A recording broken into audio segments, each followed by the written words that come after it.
بەپی ئامارێکی فەرمی لە ئێستادا زیاتر لە 11,000 خێزان گەڕاونەتەوە ناحیەی گوڵاڵا لە کۆی 17 فەرمانگەی ئیداری و خزمەتگوزاری 15 دەستی بەکارەکانی کردووە. بەڕێوەبەری ناحیەکەیش دەڵێت لە ڕووی ئەمنیەوە هیچ گرفتێکیان نییە، تەنها گرفتیان کە سەرباری نەبوونی بودجە بۆ ئاوەدانکردنەوەی گوڵاڵا ئاستەنگیەکی دیکە ڕۆژانە ڕوبەڕوویان دەبێتەوە، ئەویش نەبوونی دادگا و فەرمانگەی باری شارستانیە. شاری گوڵاڵا وەک ئەوەی بزانن یەکەمە لەسەر ئەو ناحیانەی کە داعش گردی و دوایی ڕزگار کرایەوە تاکوی ئێستا نزیکەی 13,000 خێزان گەڕایەتەوە. خەڵکەکەش ژیانێکی ئارامە باتە سەر. کەم و کورتێکمان هەیە لە دایرەی خزمەتگوزاریەکان.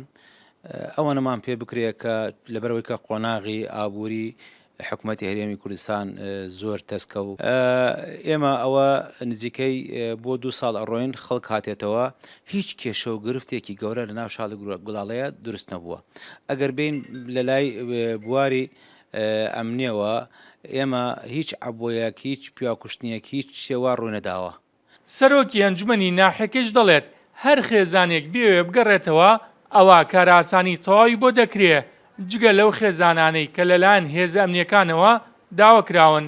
یەکەم شت ئێمە ڕێگرنین لە بەردەم هەر عایلەیە کە بێتەوە بۆ جەولا بەعکسەوە دەستخۆشی لێ ئەەکەین پێشوازی لێ ئەەکەین. 2 دایرەمان هەیە نەهاتێتەوە ئەوی شتێکێکیان محکەمەی جەولا بڕاستی نەهاتێتەوە ئەوی تریانش دائرەی نفوسە ئەوەی لە باقوبە ئێستا ئەوە نەختێ خەڵکەکە عزیەتی ئەبێت ئینشاءالله ئەوش چارەسەرەکرێت. دوای ڕزگارکردنی شاری جەلەولا بە پێویستمان زانی بنکەیەکی پۆلیس لە ناو شار بکرێتەوە چکی ئیشی پۆلیس ئیشی بنکەی پۆلیس ئیشێکی تایبەتە بەدەر لە ئێزە ئەمنیەکانی تر بۆ ئەم بنکەیە بە فەرمانی وزارەتی ناوخۆی هەرێمی کوردستان کراوەتەوە و فەرمان لە دادگای لێکۆڵینەوە وەردەگرێت و فەرمانی ئیداریش لە بەرۆبراتی پۆلیسی گەرمیان وەرەگرێت.